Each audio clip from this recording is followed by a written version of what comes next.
कुल मिला के कह रहा है सेट ए का कोई भी एलिमेंट हो वो सेट बी के सिर्फ एक एलिमेंट के साथ उसका कनेक्शन होना चाहिए। अगर इस तरह का है, इस तरह का बिहेवियर शो कर रहा है, तभी जाके वो फंक्शन कहलाएगा, नहीं तो वो फंक्शन नहीं कहलाएगा। ऐसे समझिए कि दो ऐसे, ये हमारे दो बच्चे हैं, ये है ना, ये हमारे दो बच्चे हैं और ये उनका एक टीचर है। तो बताइए एक टीचर का कोई दो या दो से ज्यादा स्टूडेंट नहीं हो सकते क्या? बिल्कुल हो सकते हैं सर। इसका एक क्वेश्चन तो फिक्स है आना।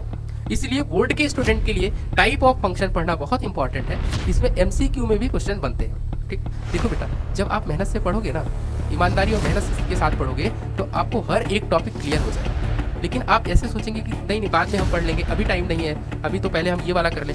इसके बाद की कहानी है नंबर ऑफ वन फंक्शन। बहुत इंपॉर्टेंट है बेटा, जेईई वाले एग्जाम में इस पे बेस क्वेश्चन आते भी हैं। वन और onto number of one function, number of onto function पर जेईई ने 2024, 2021, 2023 इन सब पे सवाल पूछा है। ठीक है, तो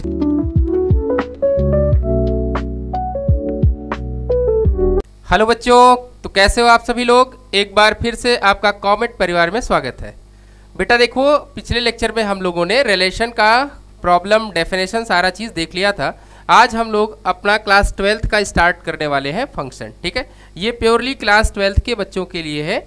जो ये टॉपिक हमारा है, कौन सा वाला बेटा? ये अपना फंक्शन है। ठीक है, तो सबसे पहले आइए हम सभी लोग देखते हैं कि फंक्शन क्या होता है। ठीक है, चलो बेटा आइए, तो डेफिनेशन से स्टार्ट करते हैं हम लोग कि फंक्शन क्या होता है। तो यहाँ पर देखिए प्रॉपरली मेंशन किया गया है, a function is a special type of, a function is a special type of relation between two sets. देखो कह रहा है कि आपका जो भी फंक्शन है वो क्या है? एक स्पेशल टाइप ऑफ रिलेशन है। ठीक है, स्पेशल टाइप ऑफ रिलेशन है। किसके बीच का रिलेशन है?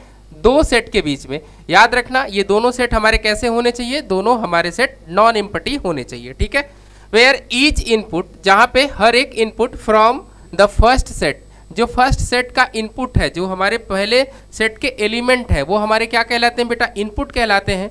उसी इनपुट को हम लोग डोमेन भी कहते हैं बेटा। ठीक है, इज एसोसिएटेड, यानी जो कनेक्टेड है with exactly one output from the second set. और यहाँ पे सेकेंड सेट का क्या नाम होता है? सेकेंड सेट का नाम होता है बेटा को डोमेन। ठीक है, यानी कुल मिला के जो आपका फंक्शन डिफाइन होगा वो दो सेट के बीच में होगा। पहला सेट जिसे हम लोग डोमेन बोलेंगे और जो दूसरा सेट होगा उसे हम लोग को डोमेन बोलेंगे। ठीक है, ये कहानी बता रहा है। ठीक है, अच्छा यहाँ पर देखिए एक बहुत काम की बात लिखी हुई है कि इनपुट कैसा होना चाहिए। उसके लिए बोला गया है, एक हमारे पास कैरेक्टरिस्टिक्स है of a function is that for every element in the domain, यानी डोमेन का हर एक एलिमेंट का, यानी जो भी हमारे पास सेट ए है ना, सेट ए के हर एक एलिमेंट का क्या होना चाहिए? आउटपुट होना चाहिए। यानी क्या होना चाहिए बेटा? आउटपुट होना चाहिए। यहाँ पे लिखा हुआ है there is only one corresponding element in codomain.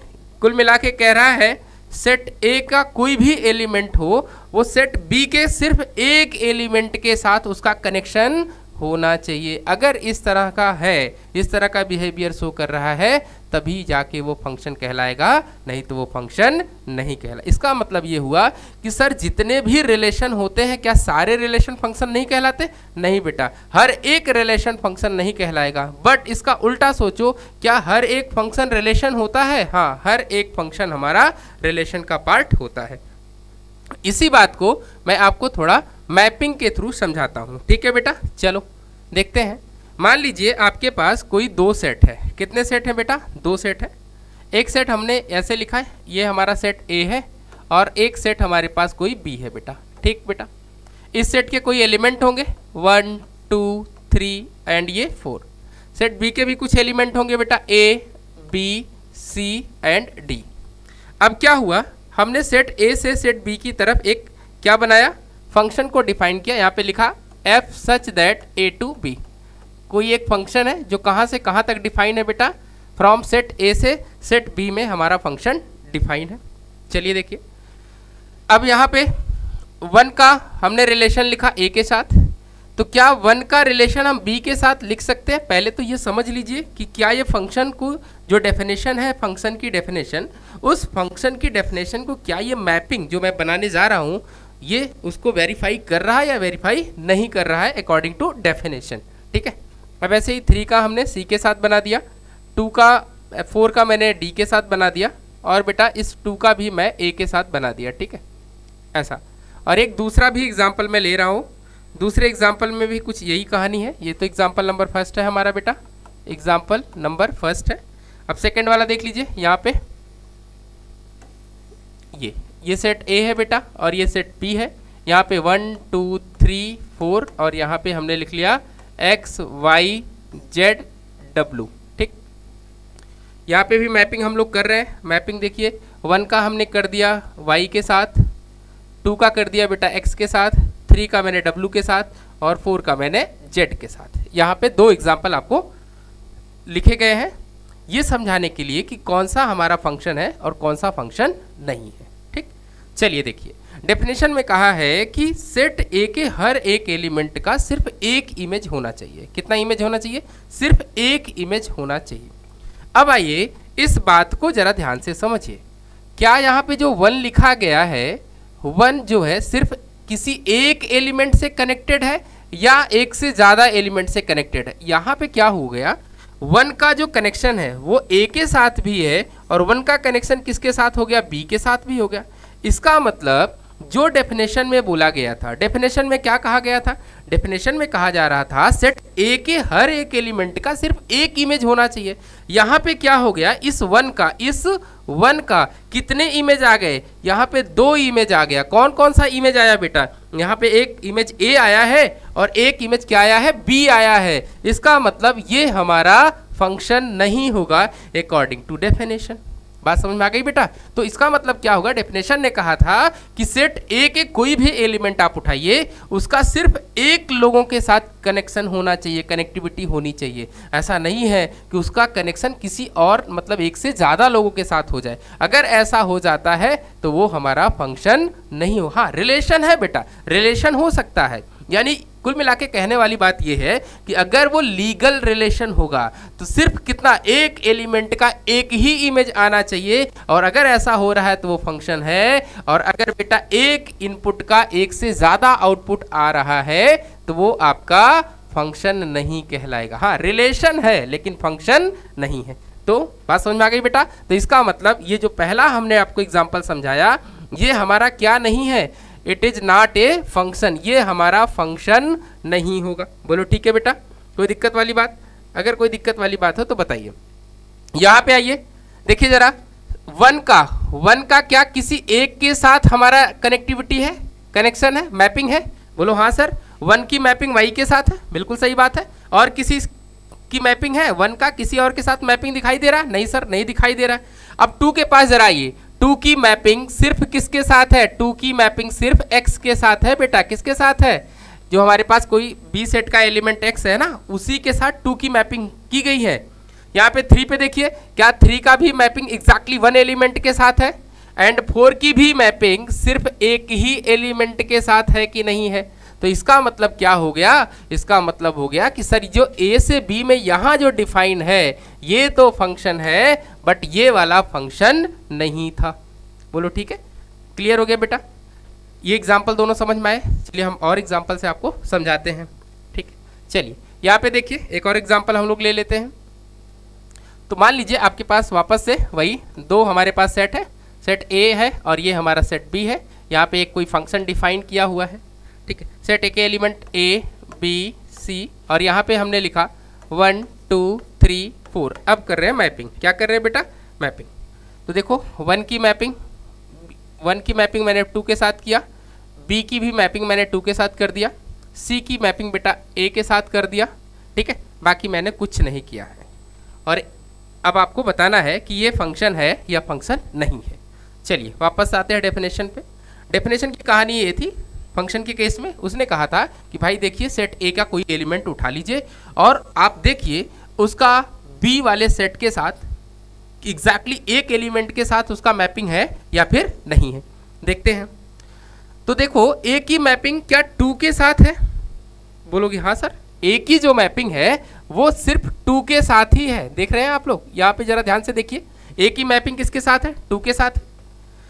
B की मैपिंग भी सर 2 के साथ है। अरे मेरे भाई, लेकिन बी की मैपिंग सिर्फ एक ही एलिमेंट के साथ ना है, सिर्फ 2 ही के साथ तो है, क्या किसी और के साथ है क्या? बी की मैपिंग क्या 1 के साथ हो गई क्या? नहीं हुई। क्या बी की मैपिंग 1 के साथ है और 2 के साथ भी है? नहीं ना, केवल बी की मैपिंग किसके साथ है? बी की मैपिंग सिर्फ 2 के साथ है। अच्छा, ए की मैपिंग भी किसके साथ है? ए की मैपिंग भी सिर्फ एक ही एलिमेंट के साथ है ना।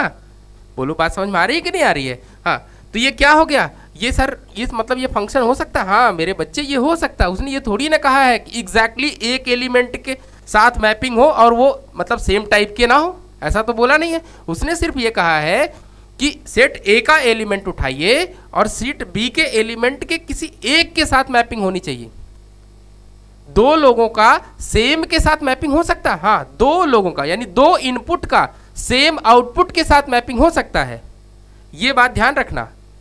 2 इनपुट कौन कौन सर? एक इनपुट हमारा ए है और एक इनपुट हमारा बी है, तो 2 इनपुट दिया आपने ना, तो 2 इनपुट का सेम आउटपुट जनरेट हो सकता है? हाँ बिल्कुल हो सकता है, ये फंक्शन है बेटा। लेकिन आप ऐसा कहो कि एक ही इनपुट रखा और उसके 2 आउटपुट आ जाए, ऐसा कैसे पॉसिबल है? देख रहे हो ना, हमने क्या किया, बी रखा और बी से हमें 2 आउटपुट, ऐसा थोड़ी ना है, ऐसा नहीं हो सकता है। समझ में आ रहा है? जैसे आपने कोई फंक्शन लिखा f x equals to x square, मान लीजिए आपके पास एक कोई फंक्शन है f x equals to x square बेटा, ठीक है, एग्जाम्पल से बताता हूँ। एक हमारे पास बेटा function f x equals to क्या है, एक्स स्क्वायर। अब बताओ, आपने x की वैल्यू बेटा मान लो 1 रखा, कितना रखा, 1 रखा, तो f ऑफ 1 की वैल्यू कितनी आएगी, 1 का स्क्वायर, आंसर विल बी 1 आया कि नहीं आया।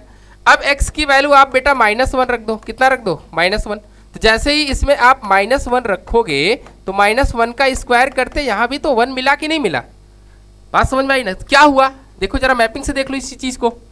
तो यानी कि अगर हम -1 और 1, एक कोई फंक्शन हमारे पास एफ एक्स इक्वल्स टू क्या है, एक्स स्क्वायर है, और इसमें -1 और 1 रख रहे हैं, ये ए है सेट और ये बी सेट है, तो आपको एग्जैक्टली 1 ही तो मिला था ना।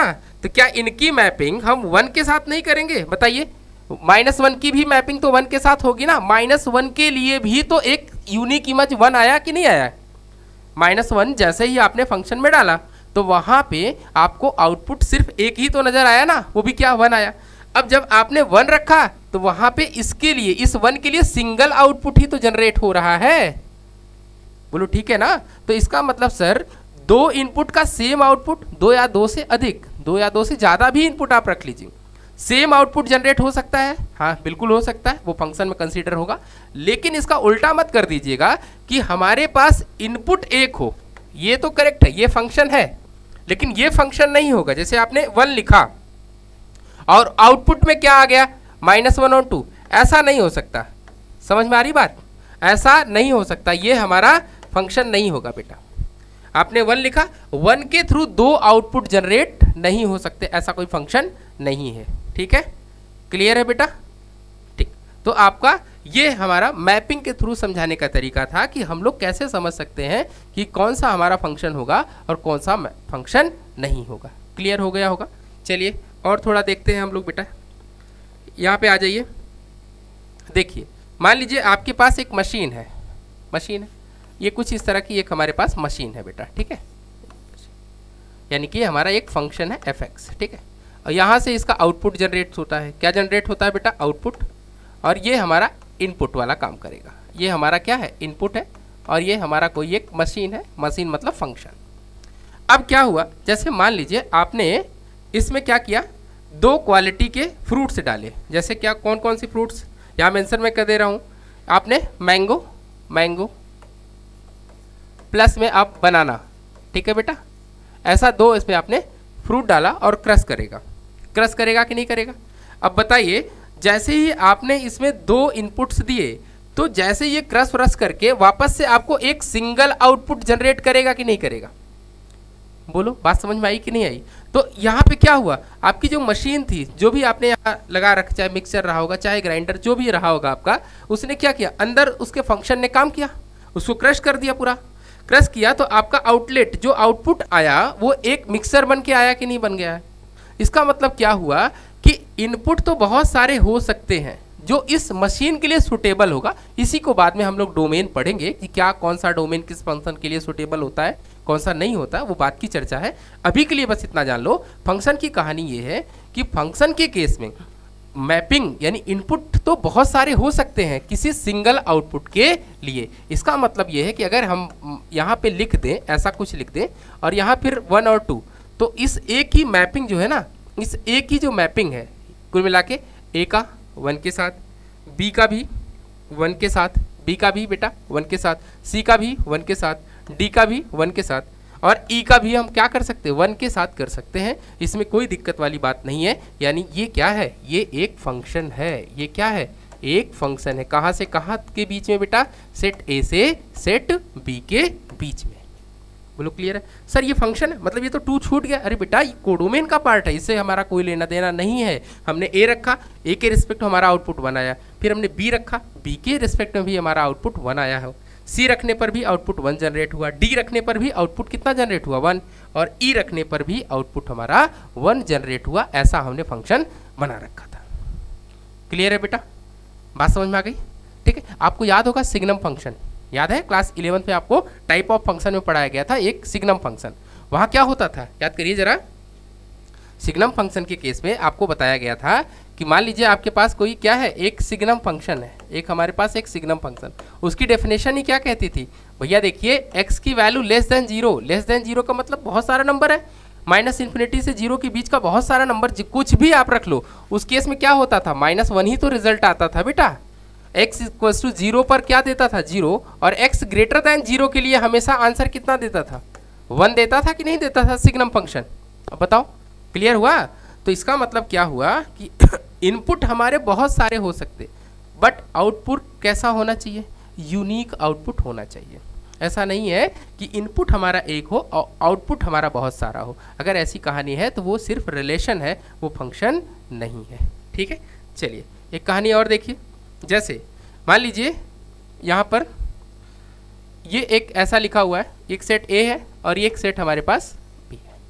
तो ये महाभारत से रिलेट करिएगा, आपने वहाँ कैरेक्टर पढ़ा ना, भीम, नकुल, सहदेव, युधिष्ठिर, ये से लोग थे ना। तो फंक्शन की कहानी में आप जरा समझिए, ये मान लीजिए आपके पास भीम है, ठीक है बेटा भीम, और ये हमारे युधिष्ठिर, ये हमारे नकुल, ये अर्जुन है और ये सहदेव है।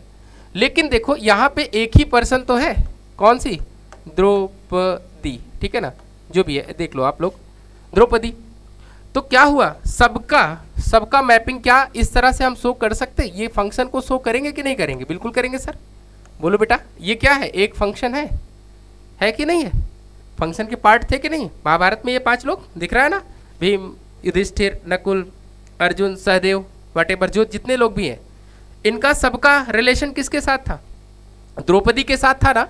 इसका मतलब हम ये कह सकते हैं कि जो ये रिलेशन है, कौन सा वाला, जो अभी हमने आपको समझाया, ये रिलेशन, ये क्या कहलाएगा, ये हमारा रिलेशन फंक्शन कहलाएगा सर। ठीक है ना, क्लियर होगी बात? चलो, तो फंक्शन की कहानी इतनी सी है बेटा कि हर एक इनपुट का कैसा आउटपुट जनरेट होना चाहिए, एक यूनिक आउटपुट जनरेट होना चाहिए। ठीक, चलो बेटा नेक्स्ट देखते हैं हम लोग। इसके बाद आता है हमारे पास नंबर ऑफ फंक्शन। किसकी बात करते हैं बेटा, कैसे हम फाइंड करेंगे कि 2 सेट अगर हमारे पास है तो नंबर ऑफ फंक्शन कैसे और कितने बनेंगे। तो चलिए इसके लिए भी हम लोग वही वापस से एक एग्जांपल लेते हैं। ऐसा मान लेते हैं कि हमारे पास एक सेट ए है, let set A n of A, set A के कुछ एलिमेंट हमारे एम हैं और बेटा n of B, set B के हमारे एलिमेंट कितने हैं, एन है। ठीक है, अब हमें पता करना है कितने टोटल नंबर ऑफ फंक्शन बनेंगे। ठीक है, टोटल नंबर ऑफ फंक्शन कितने बनेंगे, टोटल नंबर ऑफ फंक्शन। ठीक है, कितने बनेंगे, चलिए चेक करते हैं। कैसे हम लोग चेक करेंगे, देखो बेटा आपके पास सेट ए है, सेट ए में हमारे कितने एलिमेंट, 1 2 3 4 ऐसे करते करते m एलिमेंट है। यहाँ पे बेटा हमारे पास कुछ n एलिमेंट है, 1 2 3 4 ऐसे कर करके n एलिमेंट है। ठीक है, अब पहला क्वेश्चन होगा बच्चों का, सर m और n दोनों आपस में इक्वल है या कोई एक सेट बड़ा है और कोई एक सेट छोटा है? तो अभी मैं केस ले रहा हूँ बेटा कि पहले वाले केस में जब हमारा n ऑफ a की वैल्यू क्या थी, n ऑफ b के बराबर थी। पहला केस, पहले केस में हमने क्या लिखा हुआ है, सेट a में जितने एलिमेंट हैं उतने ही एलिमेंट हमारे सेट बी में हैं।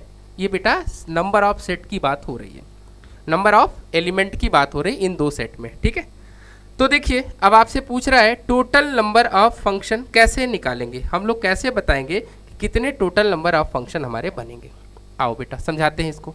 ये हमारा सेट ए है और ये हमारा सेट बी है।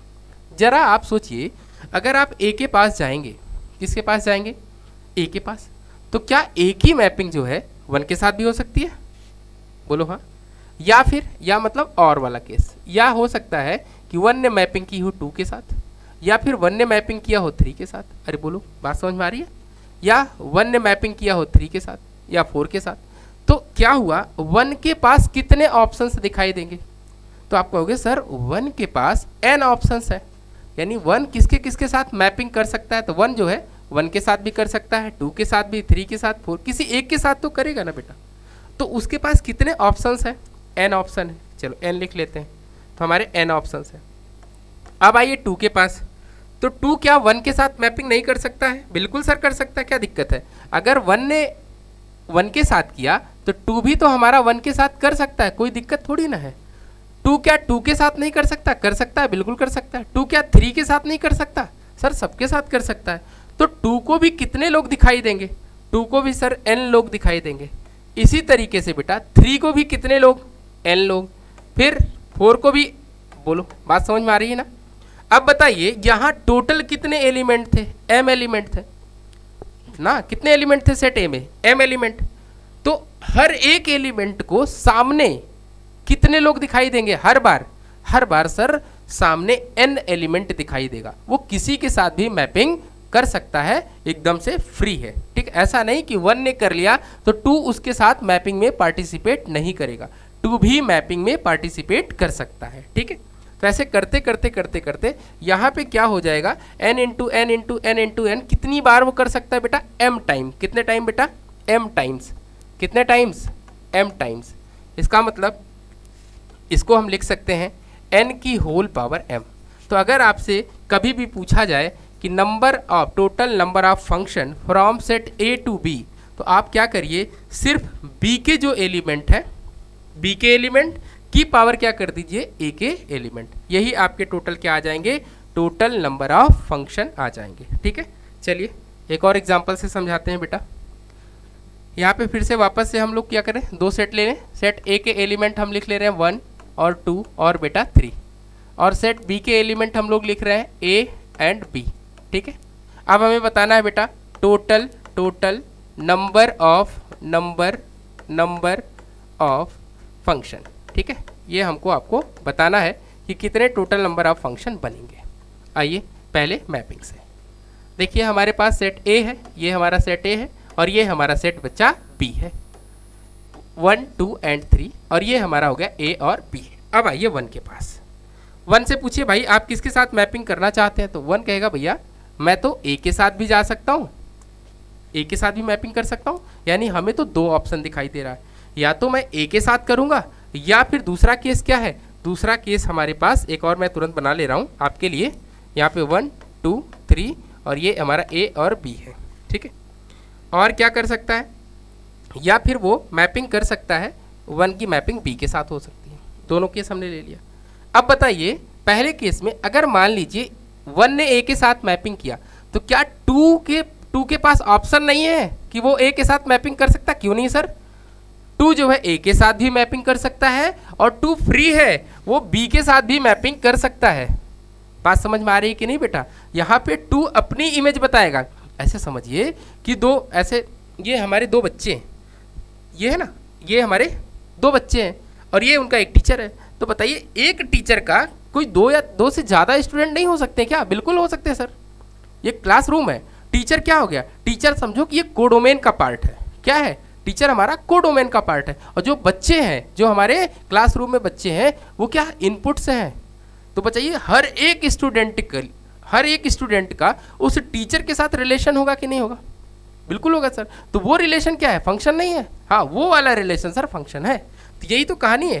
तो 1 अगर बी के साथ मैपिंग में है, तो 2 भी बी के साथ मैपिंग में हो सकता है, इसमें कोई दिक्कत वाली बात नहीं है।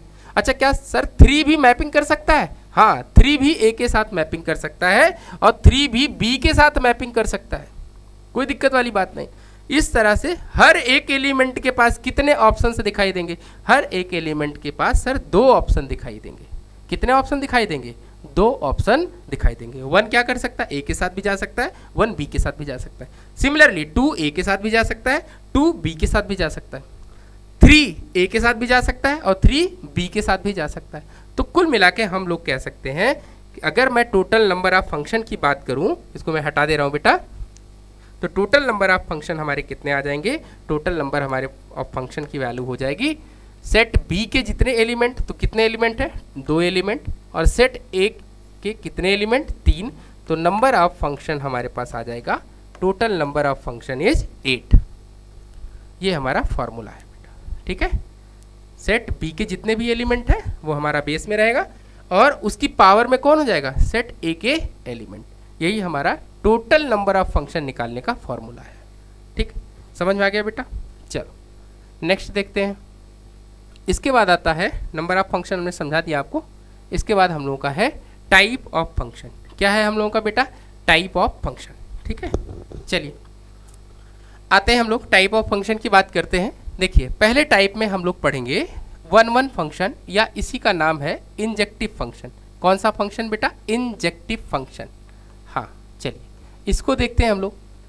फंक्शन बेटा एक ऐसा टॉपिक है क्लास 12th के बोर्ड में एक क्वेश्चन जो है वो 2 मार्क्स का या 3 मार्क्स का, या फिर अगर वो 5 मार्क्स में पूछेगा तो इसके 2 टाइप होते हैं। क्लास 12th के बच्चों के लिए आपको फंक्शन में जो पढ़ना है सिर्फ 2 टाइप का फंक्शन पढ़ना है।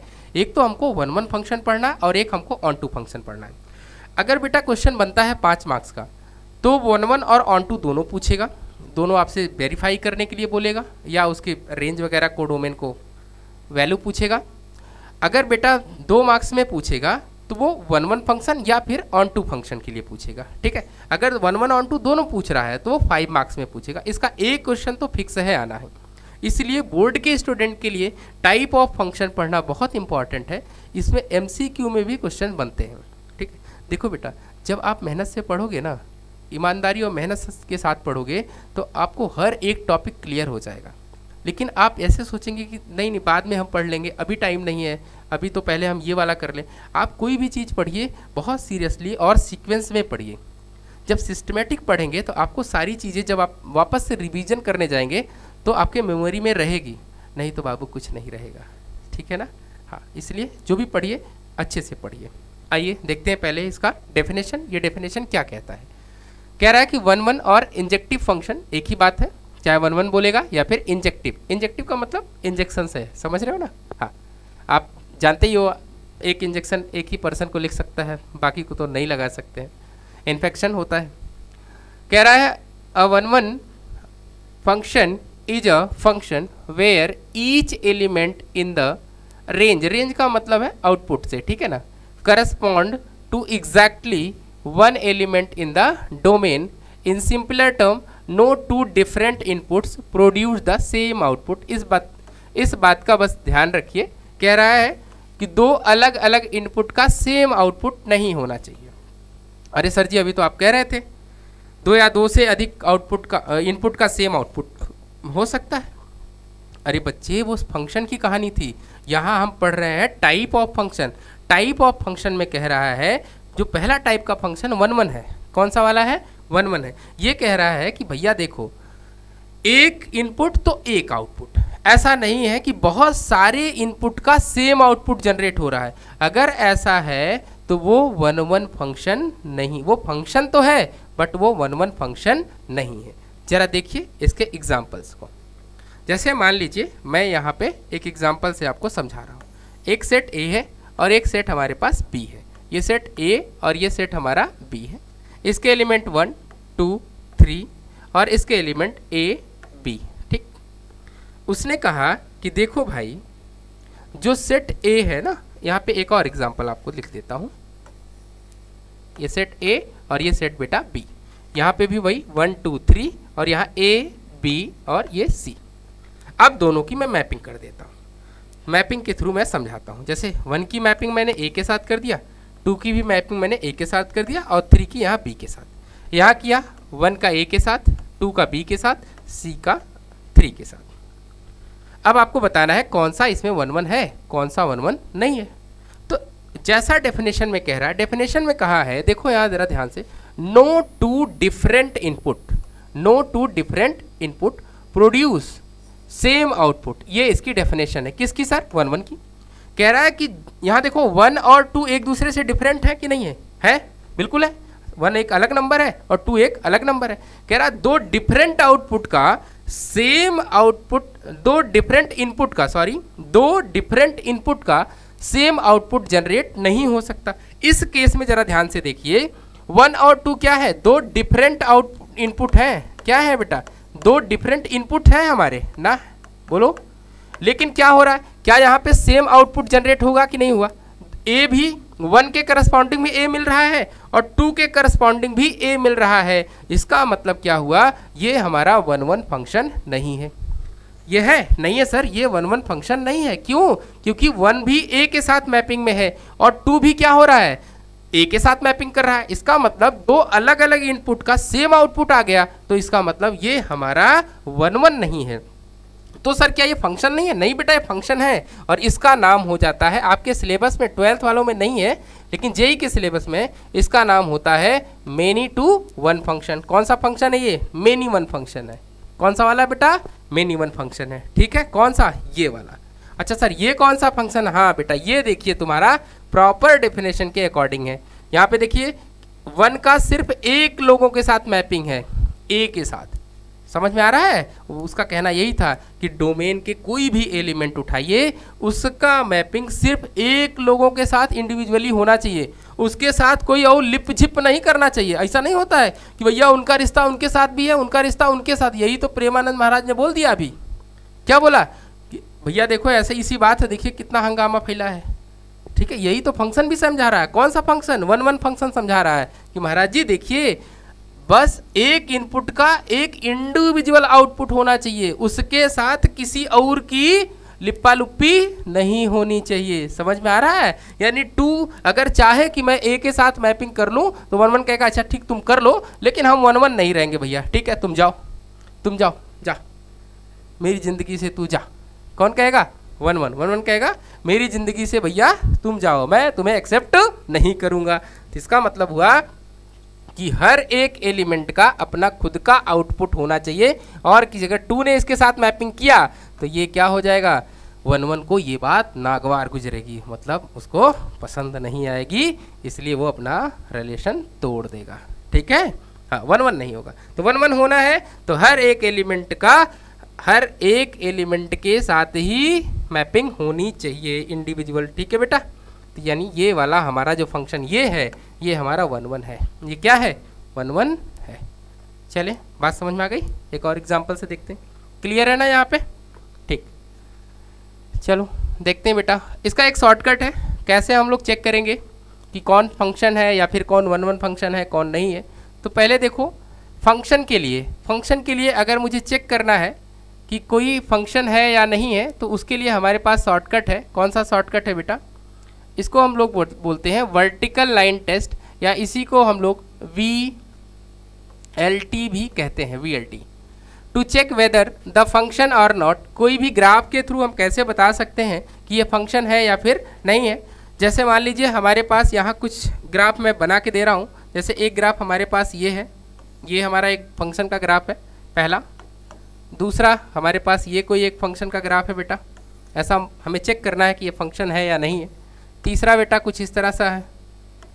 ठीक है, अब आपको बताना है कि ये फंक्शन है कि नहीं है। तो उसके लिए अपने पास एक शॉर्टकट है। जो भी ग्राफ दिया है आप क्या करिए, एक उसमें वर्टिकल लाइन ड्रॉ करिए। क्या लाइन ड्रॉ करना है बेटा? वर्टिकल लाइन ड्रॉ करिए। अगर बेटा वर्टिकल लाइन ने ग्राफ को एग्जैक्टली एक बार इंटरसेक्ट किया, कितनी बार बेटा? एग्जैक्टली एक बार।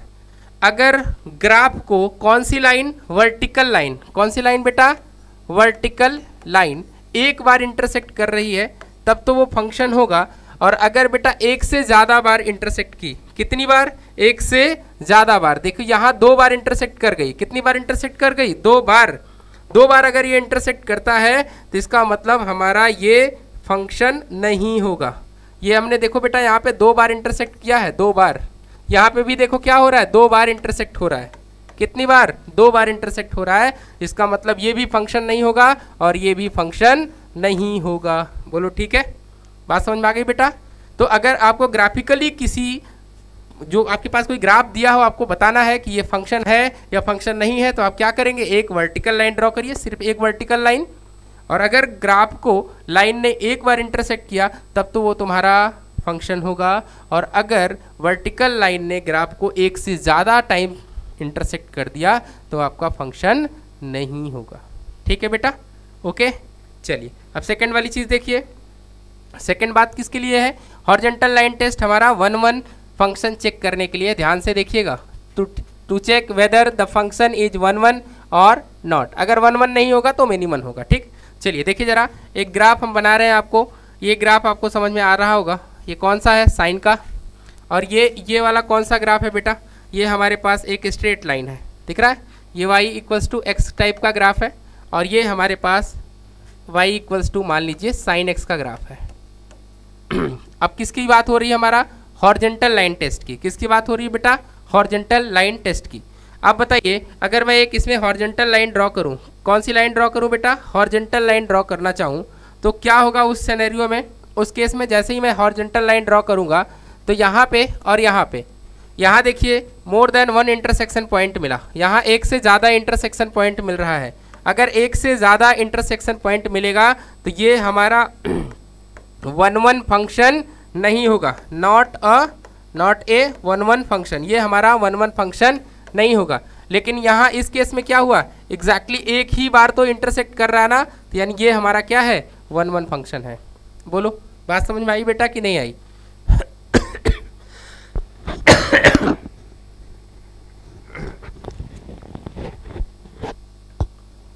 बोलो बेटा, बात समझ में आई ना?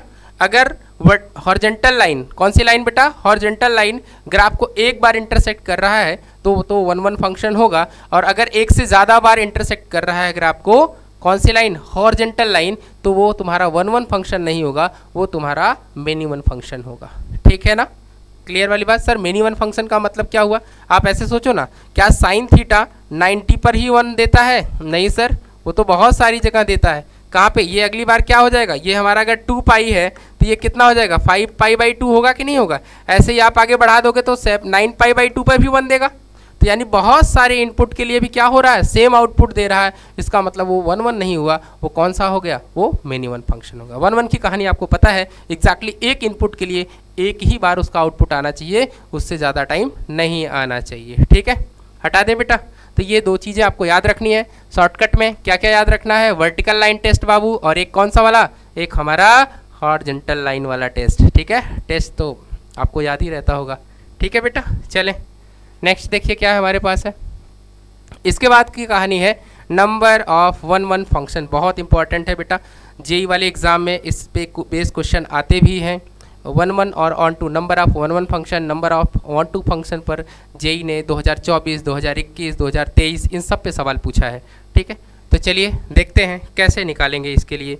इसके लिए बेटा बहुत आराम से पहले हमको कुछ केसेस पढ़ने पड़ेंगे। ठीक है, केस देखने पड़ेंगे। नंबर ऑफ 1 फंक्शन, मान लीजिए पहला केस हम ले रहे हैं n of A, set A के जो भी एलिमेंट है उसका नाम एम है, और n of B, set B के एलिमेंट जो है उसके कितने एलिमेंट है? एन एलिमेंट है। Case number first, case number first में अब क्या कहा जा रहा है? एम और एन आपस में बराबर है। एम और एन आपस में क्या है? बराबर है। पहला केस, जितने हमारे सेट ए के एलिमेंट थे उतने ही हमारे सेट बी के एलिमेंट हैं। एक एग्जांपल के थ्रू आपको समझाते हैं। ये हमारा सेट ए है और ये हमारा सेट बी है। इसमें 1, 2 और 3, इसमें भी ए, बी और सी। अब क्या होगा? 1 के पास कितने ऑप्शन? Sir 3 option. अब बी के पास कितने ऑप्शन होंगे? अगर इसे 1 होना है, मेरी बात समझना बेटा, ए के पास कितने ऑप्शन? तो आप कहोगे सर ए के पास तो 3 ऑप्शन है। देखो ए क्या कर सकता है? ए के साथ भी 1, बी के साथ भी, या 1 सी के साथ। यानी इसके पास कितने ऑप्शन दिखाई देंगे? 3 ऑप्शन। अब आइए बी 2 के पास। तो जैसे ही आप 2 के पास जाओगे तो 1 ने किसी एक के साथ तो मैपिंग किया ही होगा। 1 ने किसी एक के साथ तो मैपिंग किया होगा ना, चाहे वो उसने ए के साथ किया होगा या फिर वो बी के साथ किया होगा, किसी एक के साथ तो कर लिया होगा मैपिंग बेटा, ठीक है। तो क्या उसके साथ बी मैपिंग सेकंड वाला 2 मैपिंग कर पाएगा? अगर ए ने वन ने मान लो ए के साथ मैपिंग कर लिया, तो क्या 2 ए के साथ मैपिंग कर पाएगा? नहीं सर। अगर इसे 1 1 होना है तो 2 जो है ए के साथ मैपिंग में पार्टिसिपेट नहीं करेगा। इसका मतलब इस 2 के पास कितने ऑप्शन है? इस 2 के पास 2 ऑप्शन है, ठीक। अब बचा कौन? 3। तो 3 के पास अब 2 ऑप्शन तो रहे नहीं ना, ए और बी तो गया, 2 की मैपिंग भी मैं बी के साथ कर दे रहा हूँ, किसी से 1 1 होना है। तो सी किसके साथ मैपिंग करेगा? ये जो 3 है, 3 किसके साथ मैपिंग में जाएगा? तो हमारा जो 3 होगा वो सिर्फ एक ऑप्शन बचता है, तो आंसर कितना आ जाएगा? 6 आ जाएगा। इसका मतलब कितना फैक्टोरियल? 3 फैक्टोरियल। तो इसका मतलब ये समझ में आया कि अगर आपके पास n of a equals to n of b है, तो उस केस में किस केस में बेटा? जब नंबर ऑफ जो सेट a के एलिमेंट जितने हैं उतने ही एलिमेंट इन सेट b है, तो total number of 1 1 function, total number of 1 1 function कितने हो जाएंगे बेटा? ये हमारे पास फॉर्मूला हो जाएगा, n फैक्टोरियल लिख सकते हैं आप, या फिर आप इसको m फैक्टोरियल भी लिख सकते हैं। क्यों? क्योंकि n और m आपस में बराबर है, इक्वल है, ठीक है बेटा। इसमें कोई दिक्कत वाली बात? हाँ, ये बात आपको समझ में आ गई होगी, ठीक है। हटा दे। तो पहला आपको समझ में आया कि नंबर ऑफ 1 1 फंक्शन के लिए ऐसे डायरेक्टली नहीं, हमारे केस होंगे। पहले तो हमें ये देखना होगा कि जो सेट ए और सेट बी है उसके कितने कितने एलिमेंट हैं। क्या सेट ए और सेट बी के एलिमेंट दोनों आपस में बराबर हैं? अगर दोनों सेट के एलिमेंट आपस में बराबर हैं तो उस केस में नंबर ऑफ 1 1 फंक्शन निकालने का एक तरीका होगा, एक फॉर्मूला होगा, जिसे हम ये n फैक्टोरियल या फिर m फैक्टोरियल से निकाल सकते हैं। क्यों? n और m सर क्या है? दोनों आपस में इक्वल हैं, तो चाहे आप ये लिखिए चाहे आप वो लिखिए, बात एक ही होगी, ठीक है। क्लियर है बेटा? चलिए नेक्स्ट देखते हैं। दूसरा केस हमारा ये है कि मान लीजिए केस नंबर सेकंड क्या कहता है कि सेट A के पास कोई m एलिमेंट है और सेट B के पास n एलिमेंट है। कितने एलिमेंट है? n। इस बार क्या हो गया? m के जो एलिमेंट है वो n से बड़े हैं। m के जो भी एलिमेंट, जो हमारा m है, जो number of element in set A है, उस ज़्यादा है किससे? बेटा B वाले से। तो उस केस में कितने नंबर ऑफ 1 1 फंक्शन बनेंगे? चलिए मैपिंग के थ्रू हम लोग देखते हैं। तो ये बेटा सेट A है और ये हमारा सेट B है। इसमें हमने 1 2 3 4 और इसमें हमारे पास 1 2 और 3। तो सेट A में हमारे कितने एलिमेंट हैं? 4 एलिमेंट। सेट B में हमारे कितने एलिमेंट है बेटा? 5 एलिमेंट। दिख रहा है आपको? अब चलिए आइए, अगर मान लीजिए इसे 1 1 होना है तो 1 किसी एक के साथ मैपिंग करेगा, एक से ज़्यादा लोगों के साथ तो मैपिंग कर नहीं पाएगा, बात समझिए ना। तो 1 मान लीजिए B के साथ मैपिंग में हो गया, तो 2 या तो 2 के पास ऑप्शन कितने आ गए? 2 के पास ऑप्शन है ना, 2 के पास या तो वो A के साथ जाएगा या तो वो C के साथ जाएगा। तो ऐसा मैं मान ले रहा हूँ 2 ने A के साथ मैपिंग किया, तो 3 किसके साथ करेगा? 3 C के साथ करेगा। तो अगर इन्होंने एक एक लोगों के साथ मैपिंग किया तो उस केस में क्या होगा? 4 बच जाएगा, बचेगा बेटा। ऐसा तो हो ही नहीं सकता फंक्शन के केस में कि आप इनपुट दो और उसका आउटपुट ना आए, ऐसा बेटा नहीं हो सकता है। ऐसा तो सिर्फ ऐसा होता है ना प्रेम में, एक तरफा प्रेम। तो अगर एक तरफा प्रेम है बाबू तो वो फिर वो फंक्शन नहीं है। समझ में आ रहा है? यहाँ क्या हो रहा है? अगर ये 4 क्या किसी एक से निभाए दोस्ती अपनी, 4 क्या कर रहा है? A के साथ दोस्ती निभाना चाहता है, तो चलो निभा देते हैं दोस्ती। जैसे ही A की दोस्ती तुमने 4 की दोस्ती तुमने A के साथ निभाई, तुरंत क्या होगा? 1 1 क्या करेगा? अरे भैया 1 1 तुरंत मना कर देगा, बाइकॉट, तुरंत भागेगा ना, हम 1 1 अब नहीं रहे। क्यों? क्योंकि 4 भी क्या हुआ? A के साथ मैपिंग में आ गया, ठीक है। तो यानी ये 1 1 फंक्शन नहीं होगा। तो यानी कि हमें ये बात समझ में आई कि अगर फंक्शन तो है लेकिन ये 1 1 नहीं है, फंक्शन तो है बेटा लेकिन ये 1 1 नहीं। अगर हमारे पास डोमेन के, जो हमारा डोमेन है उसके एलिमेंट ज़्यादा हैं, किससे? कोडोमेन वाले से, तो नंबर ऑफ, उस केस में याद रखिएगा number of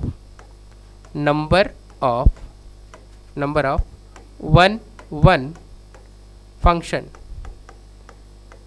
function equals to 0। ये बात याद रखिए बेटा, ठीक है। बहुत अच्छे से याद रखिएगा कि अगर आपके पास सेट ए के एलिमेंट ज़्यादा हैं सेट बी के एलिमेंट से, तो वहाँ पे नंबर ऑफ फंक्शन जो होंगे ना, नंबर ऑफ फंक्शन कितने हो जाएंगे, वो 0 होंगे। ठीक है बेटा, क्लियर है। तो हमारे पास यहाँ पे कोई भी नंबर ऑफ वन फंक्शन नहीं मिलेगा, जितने भी आएंगे वो total number of minimum function हो जाएंगे। टोटल नंबर ऑफ जो भी फंक्शन आएगा वो सारा किसके बराबर हो जाएगा, मिनिमम फंक्शन के बराबर हो जाएगा।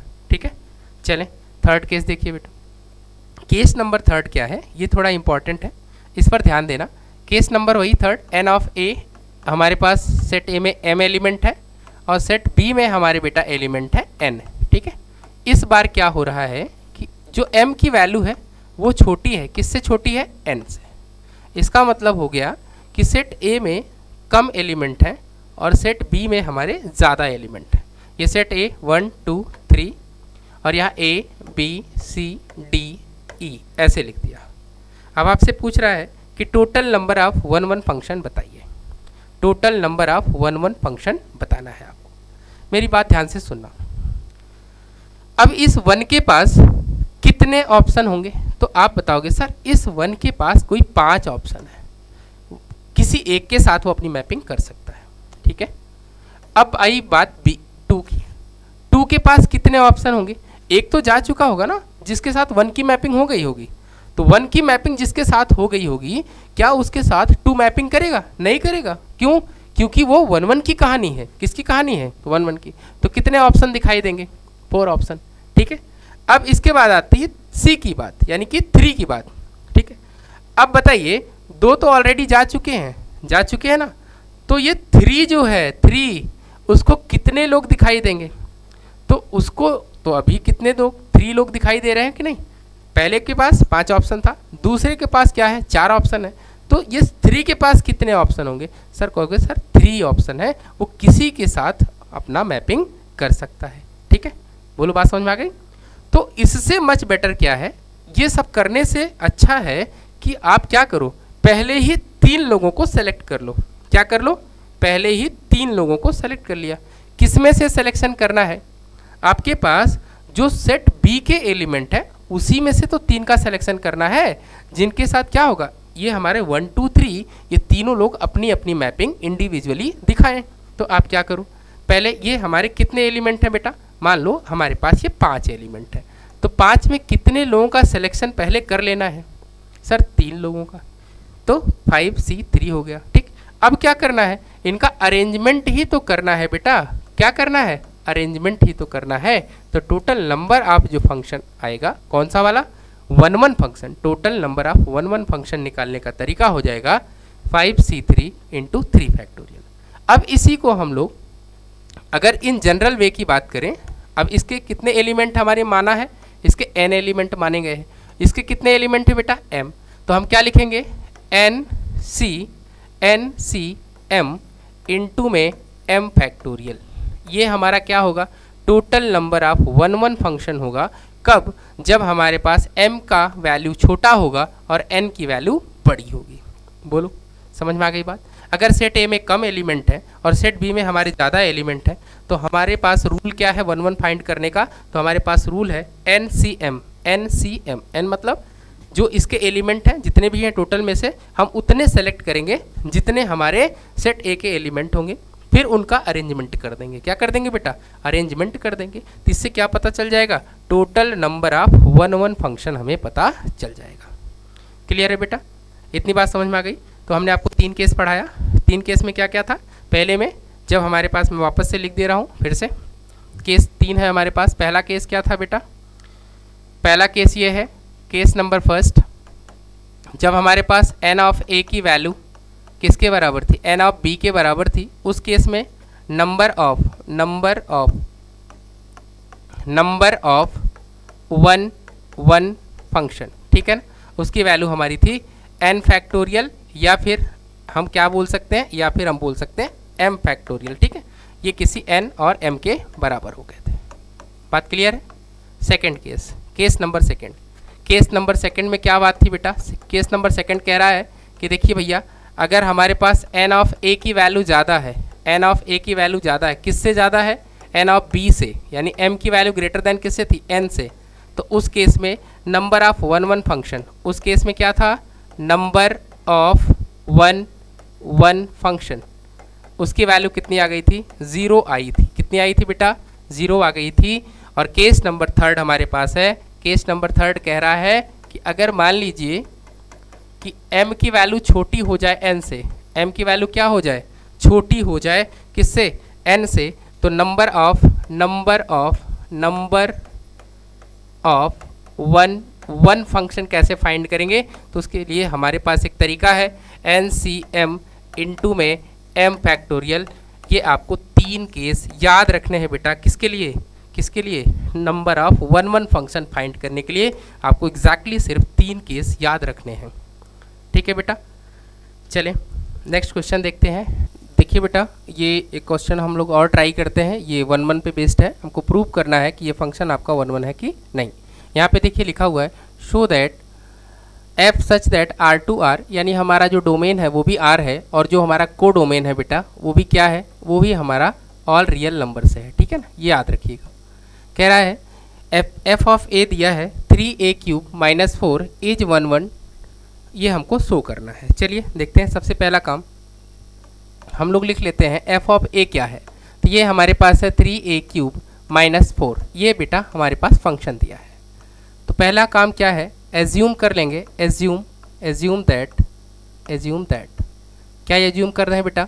f ऑफ a1 जो है वो किसके इक्वल है? हमारे पास f ऑफ a2 के इक्वल है, ऐसा हम लोग मान ले रहे हैं। ठीक है बेटा, तो हम क्या लिख सकते हैं यहाँ पे? देखिए 3a1 का क्यूब माइनस का 4 इक्वल्स टू 3a2 का क्यूब माइनस का 4। अब क्या होगा? अब हमारे पास यहाँ देखिए 4 से 4 बेटा हमारा कैंसिल होगा, और ये 3 और ये 3 से चला जाएगा। इसका मतलब 3a1 का क्यूब इक्वल्स टू 3a2 का होल क्यूब। इस 3 से ये 3 गया। अब ऐसा मत करिएगा, क्यूब से क्यूब मत काटिएगा, इसको थोड़ा और सिंप्लीफाई कर लेते हैं। यहाँ पे हमारे पास a1 का क्यूब माइनस का a2 का क्यूब इक्वल्स टू हो जाएगा 0।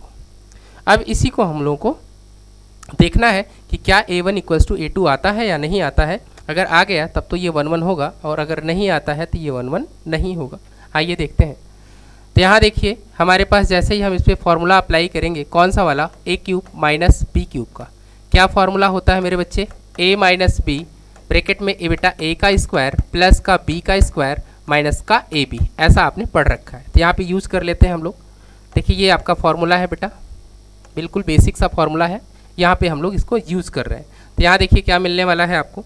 यहाँ से आपको मिलेगा, ये हमारा पास आ जाएगा a1 माइनस का a2 बेटा पहले ब्रैकेट में, in second bracket this one is a1 square plus का बेटा क्या आ जाएगा? a2 square minus a1 and a2। बोलो ठीक है, a इक्वल्स टू 0 होना चाहिए। ठीक है, अब एक बात बताइए, किन्हीं दो नंबर के स्क्वायर का सम, किन्हीं दो नंबर के स्क्वायर का सम, ठीक है, कभी क्या उनका सम 0 हो सकता है बेटा? नहीं सर, ये तो 0 नहीं हो सकता, यानी ये 0 के इक्वल नहीं हो सकता। यानी a1 का स्क्वायर प्लस a2 का square minus a1 a2 this, ये क्या होगा? कभी भी 0 के इक्वल नहीं होगा। तो इसका मतलब 0 होगा कौन? 0 होगा कौन? देन कौन 0 होगा?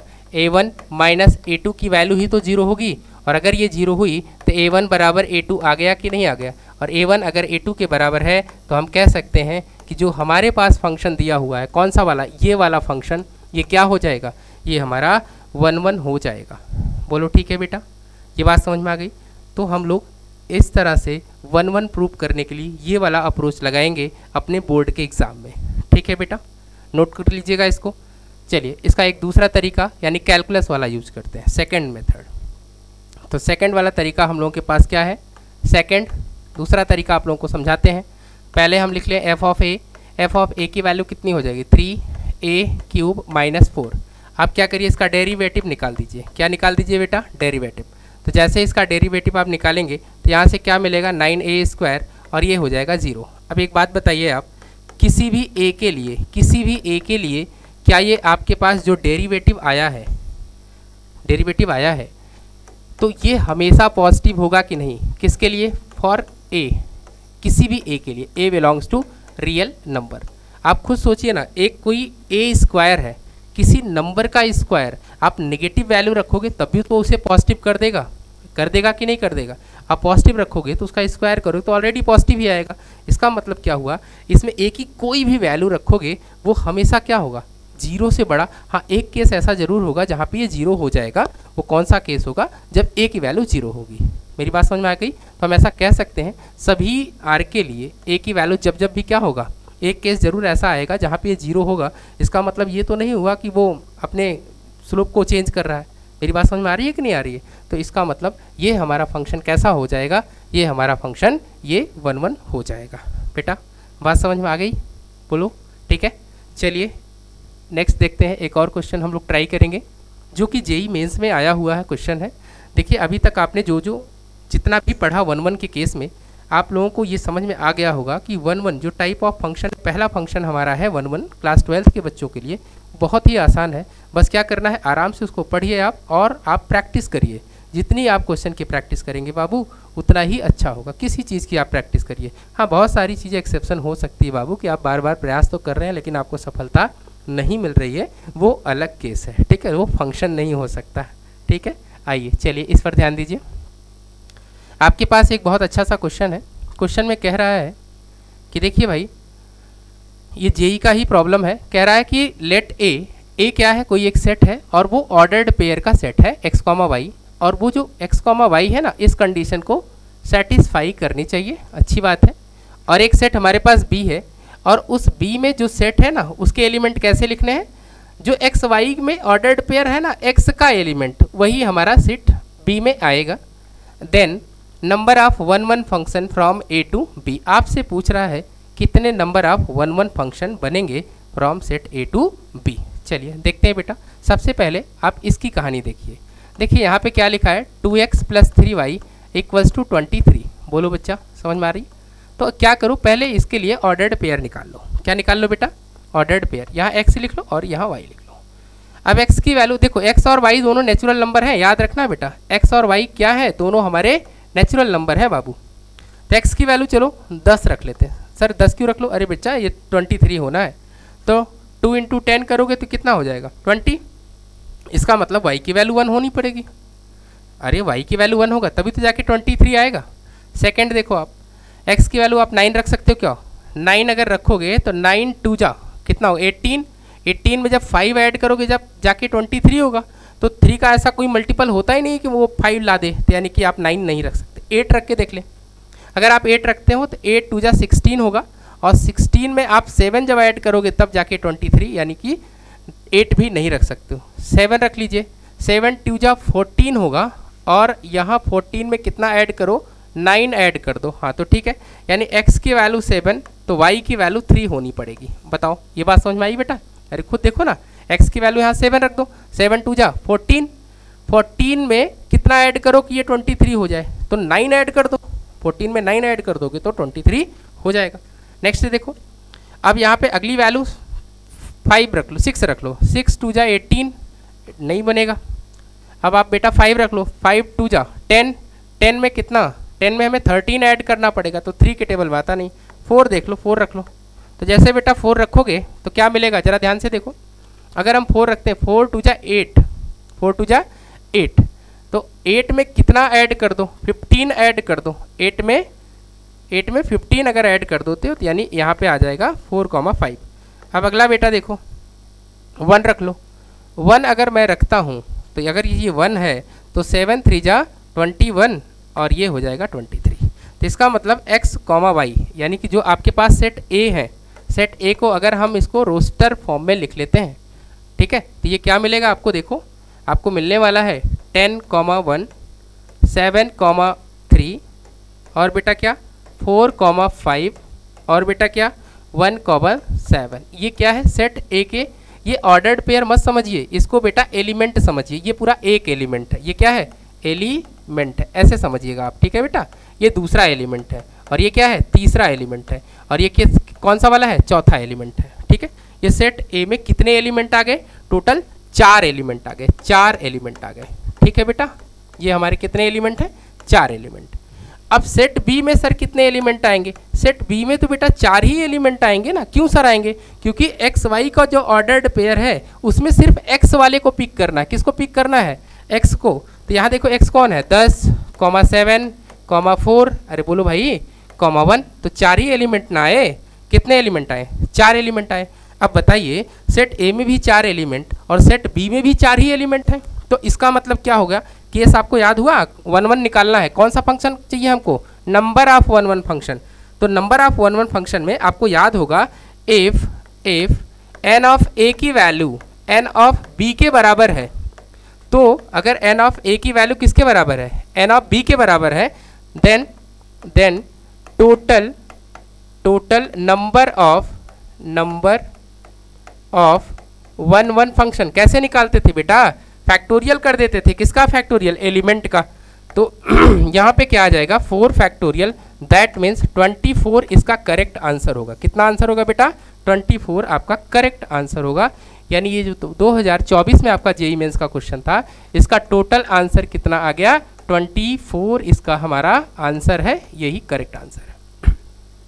तो देखो कितना आसान क्वेश्चन था बेटा, जो कि हमारा किस पर बेस्ड था? टोटल नंबर ऑफ 1 1 फंक्शन पर बेस्ड था, और ये थोड़ा सा हमारा ऑर्डर्ड पेयर का कॉन्सेप्ट यूज किया गया था। तो आई होप आज का लेक्चर आप लोगों को समझ में आया होगा। बेटा आज की क्लास बस इतनी सी है। नेक्स्ट क्लास में हम ऑन टू फंक्शन पढ़ेंगे। ऑन टू फंक्शन पढ़ेंगे, साथ में ही रेंज निकालने का तरीका भी सीखेंगे, और 1 1 के और ऑन टू के प्रैक्टिस क्वेश्चन भी हम लोग नेक्स्ट सेशन में करेंगे। ठीक है बेटा? तो आज की क्लास में बस इतना सा है। आप लोग ऐसे ही जो भी जितना समझ पाते हो आप लोग बार बार देखिए, वीडियो को शेयर करिए, लाइक करिए, और बेटा जितना हो सके पूरा कंसंट्रेशन अभी आप अपनी पढ़ाई पर करें। ठीक है बेटा? मिलते हैं आपको एक नए पार्ट में, यानी नेक्स्ट वीडियो में हम लोग इसका बाकी का टॉपिक कवर करेंगे बेटा। Thank you so much.